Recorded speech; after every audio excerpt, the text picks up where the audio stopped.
ছাব্বিশের বিধানসভা ভোটের আগে ভাঙড়ের তৃণমূলের পালে হাওয়া লাগলো। জমি কমিটিতে বড়সড় ভাঙন। ভাঙড়ে শওকত মোল্লার হাত শক্ত করতে দলে দলে মানুষজন তৃণমূলে যোগ দিলেন। আর এই ঘটনার সামনে আসতেই ভাঙড়ে তৃণমূলের ক্ষমতা যে আরো কয়েক গুণ বাড়লো তার বলার অপেক্ষা রাখে না। কদিন ধরে রাজনীতির শিরোনামে ছিল ভাঙড়ের আরাবুল ইসলাম। জল্পনা চলছিল আগামী দিনে তার রাজনৈতিক পথ চলা নিয়ে। অবশেষে সব জল্পনার অবসান ঘটিয়ে জাঙ্গিপাড়া ফুরফুরা শরীফে আইএসএফ এর সদর দপ্তরে দলীয় পতাকা হাতে তুলে নেন প্রাক্তন তৃণমূল নেতা আরাবুল ইসলাম। ভাঙড়ে একসময় তৃণমূলের হাল ছিল আরাবুলের হাতে। দলের বিধায়ক শওকত মোল্লার সঙ্গে তার মতবিরোধের ঘটনা একাধিকবার প্রকাশ্যে এসেছে। কিছুদিন আগে জাঙ্গিপাড়ার ফুরফুরা শরীফে এসে তৃণমূল ত্যাগ করার কথা জানান আরাবুল। ফুরফুরার একাধিক পীরজাদার সঙ্গে বৈঠকও করেন তিনি, কিন্তু তখনও তিনি আইএসএফে যোগ দেবেন কিনা তা স্পষ্ট করেননি।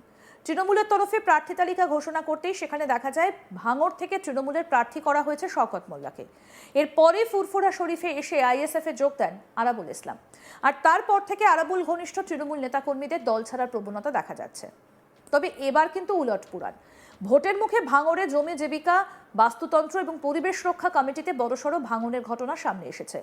জানা গিয়েছে ভাঙড়ের পাকাপোল এলাকায় তৃণমূল কর্মীর হাত ধরে 40 জন কর্মী সমর্থক তৃণমূলে যোগ দিলেন। পোলেরহাট 2 নম্বর অঞ্চলের জমি কমিটির সঙ্গে যুক্ত কর্মী সমর্থকেরা সংগঠন ছেড়ে তৃণমূল কংগ্রেসে যোগ দিলেন।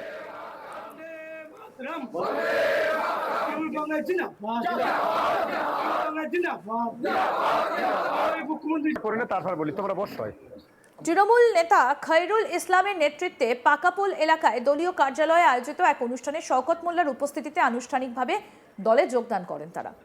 কি বলছেন তৃণমূলের প্রার্থী শওকত মোল্লা, শুনবো। জমি কমিটি সহ অন্যান্য জায়গা থেকে জয়েন করেছেন, কি বলবেন? দেখুন, মানুষ আজকে বুঝতে পারছে যে ভাঙড় বিধানসভায় গত 5 বছরে কোনো উন্নয়ন নেই। এখানকার রাস্তাঘাট, পানি, জল, বিদ্যুতের ক্ষেত্রে এখানে যিনি বিধায়ক তার কোনো দায়বদ্ধতা ছিল না। আবার তিনি আইএসএফ এর প্রার্থী। তাই আজকে ইব্রাহিমের নেতৃত্বে আমাদের যারা ওখানে জমি রক্ষা কমিটির ছেলেরা যারা, তারা আজকে প্রায় 40 জন আমাদের দলে যোগদান করলো। এবং এর সঙ্গে আরেকটা বিষয় আছে, সেটা হচ্ছে যার জন্য একটা সময়, যে গাদ্দারের জন্য একটা সময় আমরা দল ছেড়েছিল, তৃণমূল কংগ্রেসটা ছেড়েছিল, জমি রক্ষা কমিটি হয়েছিল, পাওয়ার গ্রিড নিয়ে অনেক ঘটনা ঘটেছিল। আজকে সেই যখন আইএসএফে, তাহলে তাদের সঙ্গে জোট করার কোনো প্রশ্ন জমি রক্ষা কমিটির নেই, যেটা বিগত পঞ্চায়েতে ছিল। তাই আজকে তাদেরকে আমি স্বাগত জানাচ্ছি দলের পক্ষ থেকে, যে তারা মমতা বন্দ্যোপাধ্যায়ের উন্নয়নে, অভিষেক বন্দ্যোপাধ্যায়ের উন্নয়নে সামিল হওয়ার জন্য আজকে তৃণমূল কংগ্রেসে যোগদান করেছে, যেটা আগামী দিনে ভাঙড়ের ক্ষেত্রে, পোলেরহাটের ক্ষেত্রে আমাদের অনেক কার্যকরী ভূমিকা গ্রহণ করছে।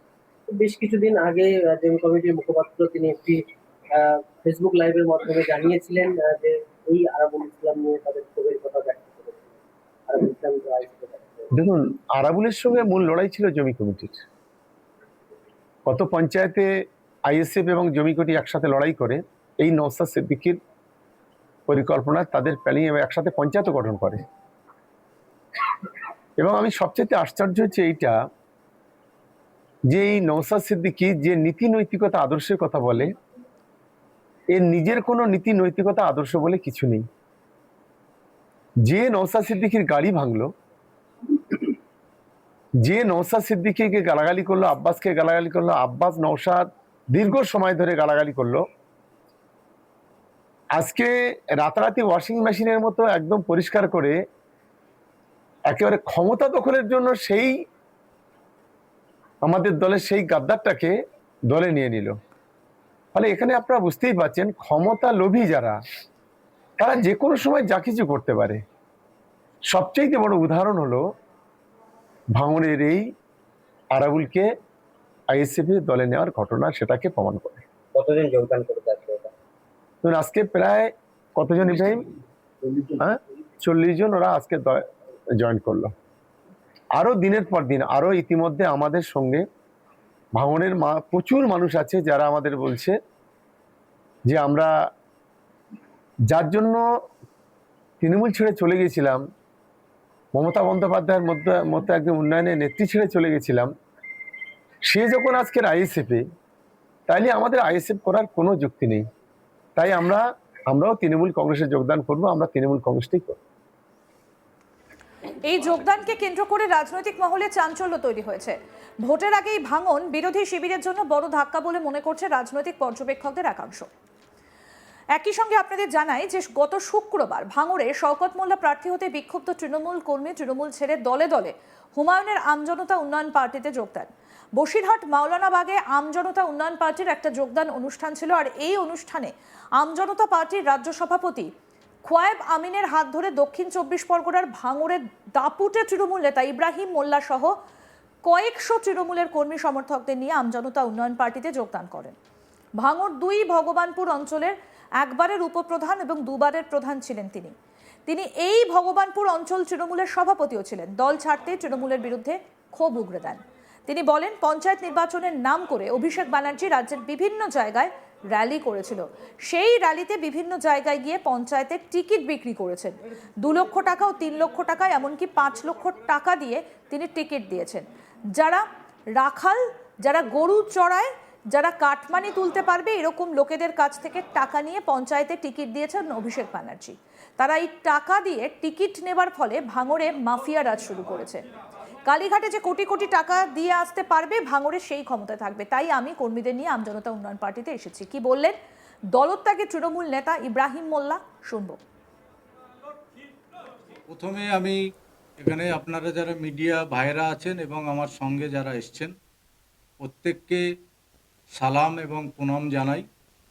আর আপনারা যে প্রশ্নটা করছেন যে কেন আমি তৃণমূল ছেড়ে আমজনতা উন্নয়ন পার্টিতে এসেছি, কারণ আপনারা যারা মিডিয়া কভারেজ করেন প্রত্যেকেই জানে যে তৃণমূলের যে রাম রাজত্ব এবং তৃণমূলের যে অত্যাচার।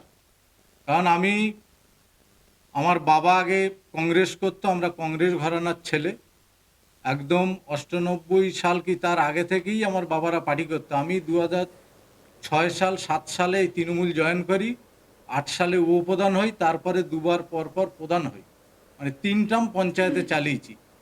এবারে যখন এই টিকিট নিয়ে আমাদের অভিষেক বন্দ্যোপাধ্যায় একটা ওই 2 মাস ধরে র্যালি করেছিল, বলেছিল যে আমি স্বচ্ছ পঞ্চায়েত মেম্বার করব।